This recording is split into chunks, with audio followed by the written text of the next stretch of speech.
Hello everyone, my name is Utkarsh Verma and I am your psychology mentor at Study Capital. आज के इस video में हम एक ऐसे टॉपिक के बारे में बात करेंगे। आई नो आपने थंबनेल और आपने डिस्क्रिप्शन अगेन देख ही लिया होगा टाइटल। आज के इस वीडियो में हम लोग एक ऐसे टॉपिक के बारे में बात करने वाले हैं जो हर एक साइकोलॉजी एस्पिरेंट या हर एक साइकोलॉजी स्टूडेंट के दिमाग में हमेशा अनकॉन्शियस में बना ही रहता है और अक्सर ये कॉन्शियस में भी आ जाता है। और ये टॉपिक सुनते ही हम लोग तुरंत बहुत ज़्यादा लो फील करने लगते हैं कि कभी भी कोई हमसे पूछता है, रैंडम आदमी, हमारे रिलेटिव्स, हमारे पेरेंट्स अगर हमसे पूछते हैं कि चलो यूजी तो कर लिया, पोस्ट ग्रेजुएशन तो कर लिया, अब आगे क्या, तो बहुत सारे हम में से ऐसे लोग होते हैं जो आंसर नहीं कर पाते हैं इस चीज़ को कि साइकोलॉजी में आगे करियर स्कोप क्या है। The biggest problem is our society structure. हमारा सोसाइटी स्ट्रक्चर इस तरह से डिज़ाइन हुआ है कि हम सबको पता है कि चलो अगर इंजीनियरिंग कर रहे हैं, आईआईटी कर रहे हैं, तो मतलब इंजीनियरिंग होगा, फिर आगे जॉब लग जाएगी, अच्छा खासा पैकेज मिल जाएगा। बायो लिया था तो नीट की प्रिपरेशन कर रहे हैं, कहीं ना कहीं मेडिकल लाइन में चले जाएंगे, आगे डॉक्टर है, अच्छा खासा पैसा होगा। यूपीएससी की प्रिपरेशन कर रहे हैं, वनडे एग्जामिनेशन की प्रिपरेशन कर रहे हैं, क्वालिफाई कर लिया तो कहीं अच्छी जगह सेटल हो जाएंगे। विथ साइकोलॉजी कहीं ना कहीं इंडिया में आज भी ये चीज़ उतनी स्टेबिलिटी नहीं है। अब आई नो इस पे बहुत सारे सबके अपने अपने अलग ओपिनियंस होंगे। मेरा भी अपना अलग ओपिनियन है, किसी का ओपिनियन गलत नहीं होता है, that's why it is an opinion. So मेरे स्टूडेंट्स बहुत ज़्यादा कंसर्न रहते हैं इस चीज़ को लेके कि सर हमारा क्या जॉब पर्सपेक्टिव रहेगा, कितनी हमें सैलरी मिलेगी, क्या चीज़ हमें करनी चाहिए, सर हमें काउंसलिंग में जाना चाहिए या हमें रिसर्च करनी चाहिए, हमें ओबी में जाना चाहिए या हमें म्यूज़िक थेरेपिस्ट बनना चाहिए।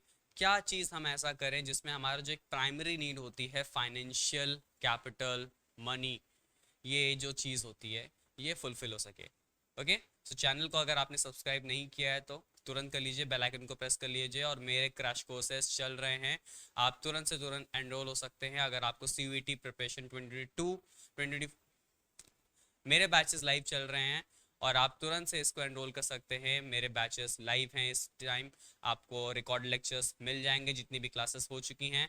आपको सिंपली स्क्रीन पे दिए डिटेल्स पे अपनी डिटेल्स फॉरवर्ड करनी है, हमारी टीम आपको कांटेक्ट करेगी अगर आपको अपनी प्रिपरेशन चालू करनी है सीयूईटी 2024 साइकोलॉजी के लिए। This is the right platform. Continue करते हैं अपने वीडियो को लेके। Career aspects in psychology. अब लोगों के दिमाग में सिर्फ मेजरली दो चीज़ें आती हैं। पहला आता है कि आप नेट जेआरएफ हो जाओ, पीएचडी करके एक प्रोफेसर के लाइन में आ जाओ, स्टेबल सैलरी रहेगी, ठीक ठाक अच्छी सैलरी मिल जाएगी। दूसरा एक ऑप्शन आता है आपका क्लिनिकल साइकोलॉजिस्ट, कि हमने पीजी के बाद एमफिल कर लिया और अब हम चले जाएंगे एज अ साइकोलॉजिस्ट बन जाएंगे किसी हॉस्पिटल में, एनजीओ में, या हम प्राइवेट प्रैक्टिस कर लेंगे। एक थर्ड मेजर फील्ड निकल के आती है काउंसलिंग, कि हमने पीजी के साथ साथ या पीजी के बाद हमने काउंसलिंग का डिप्लोमा कर लिया और now we can practise as a counsellor. ये तीन साइड्स को अगर हटा दो तो लोगों को लगता है कि साइकोलॉजी में ऐसा जॉब्स नहीं बची। लोगों के अंदर एक बहुत बड़ा मिसकंसेप्शन है कि अरे यार जो ओबी लेते हैं उनकी जॉब तो ऐसे ही 20-25 हज़ार रुपए की एचआर डिपार्टमेंट ये सब में लग जाती है। It's true but little.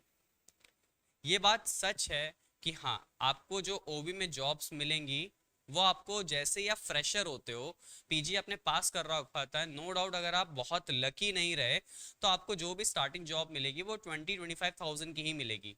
But इसका मतलब ये नहीं है कि वो उतनी ही जॉब रहेगी। इसका मतलब ये नहीं है कि आपको 25,000 की ही जॉब मिलेगी। मेरे बहुत सारे ऐसे कलीग्स हैं, बैचमेट्स हैं, जिनका स्टार्टिंग सैलरी 55-60 थाउजेंड है कंपनीज में।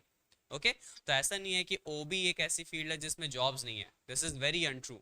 ओके, तो अगर ये चीज़ आपको कोई बोल रहा है तो आप प्लीज़ उसकी बातों में बताना। अगर आपको ओबी पसंद है, ऑर्गेनाइजेशनल बिहेवियर, ऑर्गेनाइजेशंस के बारे में पढ़ना, कंपनीज के बारे में पढ़ना, अगर आपको पसंद है लीडरशिप, एक ऑर्गेनाइजेशन में कैसे ग्रुप बिहेवियर काम करता है, ट्रस्ट मी, आगे बहुत अच्छा स्कोप है इसमें।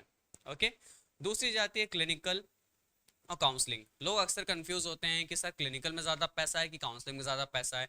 इसका बहुत सिंपल से आंसर है कि अगर आप थ्योरेटिकल बेसिस पे जाओ, जो सब लोग कहते हैं, जो सो कॉल्ड सोसाइटी कहती है, वो इसके अकॉर्डिंग आपने एमफिल कर रखा है, आप क्लिनिकल साइकोलॉजिस्ट हो तो आपको पे स्केल अच्छा मिलेगा। अगर आप ऐसे ही काउंसलर हो तो आपको उतना पे स्केल नहीं मिलेगा। ये कुछ हद तक बात सही रहती है कुछ स्पेसिफिक कंडीशंस में। मेजॉरिटी ऑफ टाइम्स में आपको कितनी सैलरी मिल रही है, इसका एक बहुत ही बड़ा रोल ये प्ले होता है कि आपने अपने आप को कितना अच्छा एडवर्टाइज कर रखा होता है। अब एडवर्टाइजमेंट का मतलब मेरा ये नहीं कि आप अपने ऐड चलवा रहे हो कि मैं काउंसलर हूँ, साइकोलॉजिस्ट हूँ, नहीं। एडवर्टाइजमेंट का मतलब है कि आपकी रीच कितनी अच्छी है, आप ऑडियंस से कनेक्ट कितने अच्छे से हो पा रहे हो। बहुत सारे ऐसे इन्फ्लुएंसर्स को आप जानते होंगे जो सोशल मीडिया यूज़ करते हैं और वो प्रैक्टिस कर रहे हैं as a counsellor, as a psychologist, clinical psychologist, तो बहुत अच्छा वो कैपिटल इंक्रीज कर रहे हैं अपना। तो आपको अपने अंदर ये स्किल डेवलप करनी पड़ेगी कि आप पब्लिक स्पीकिंग भी शुरू करो। अगर आप प्राइवेट प्रैक्टिस कर रहे हो तो आपकी प्राइवेट प्रैक्टिस तभी सक्सेसफुल हो पाएगी जब लोगों को आपके बारे में पता चलेगा। इस चीज़ को आप समझो। और लोगों को आपके बारे में तब पता चलेगा जब आपके क्लाइंट्स बढ़ेंगे, ठीक होंगे, उन्हें बेनिफिट्स पहुंचेंगे, और वो आगे जाके स्नोबॉल स्नोबॉल करते करते एक दूसरे को बताएंगे। तो आपको ये चीज़ बहुत अच्छे से ध्यान रखनी है कि आपको अपने स्किल डेवलपमेंट पे काम करना है। अभी रिसेंटली एक स्टूडेंट मेरा एक स्टूडेंट है, उसने मुझे पूछा कि सर मुझे फील नहीं हो रहा है कि आफ्टर सो मेनी ईयर्स मुझे लगता नहीं कि मैं साइकोलॉजी के लिए बना हूँ। मैं कहा ओके, थोड़ा सा समराइज करके, थोड़ा सा बहुत ज़्यादा समराइज करके तुमने एक्सप्लेन करो। तो उसने बताया कि सर मेरे कुछ प्रोफेसर्स ने बोला है कि नहीं, साइकोलॉजिस्ट जो होते हैं स्पेशली काउंसलर, वो थोड़े से सीरियस होने चाहिए, थोड़ा सा ज़्यादा हंसी मजाक करने वाले नहीं होने चाहिए, सीरियस पर्सनालिटी उनकी होनी चाहिए, बहुत कामिंग होने चाहिए। मैं तो वैसा बिल्कुल भी नहीं हूँ, मैं तो बहुत ओपन नेचर का हूँ, हंसी मजाक वाला हूँ, मैं एक अच्छा काउंसलर कैसे बन सकता हूँ। तो मुझे काफ़ी टाइम लगा उसको ये समझाने के लिए कि एक काउंसलर का मतलब ये नहीं होता है कि जो आपने मूवीज़ में देखा रहता है कि वो पैर के ऊपर पैर करके बैठा रहता है, पेन में हाथ में कॉपी पेज लिए और एकदम सीरियस पोस्टर में बैठा रहता है, सुनता रहता है, बोलता रहता है, नहीं। काउंसलर का सिर्फ एक सोल पर्पस होता है कि आपको अपने क्लाइंट को ठीक करना है।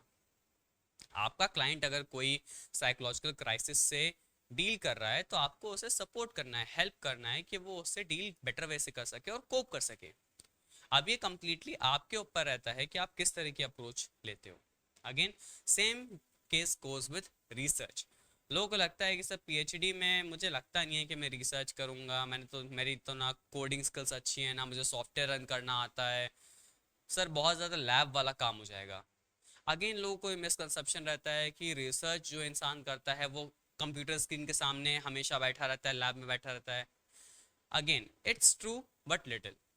अगर आप क्वांटिटेटिव एनालिसिस में बहुत ज़्यादा अपने आप को डिवोट कर दोगे तो नो डाउट आपको स्क्रीन्स, मशीन्स, ये सब में बहुत एकदम लगे रहना पड़ेगा।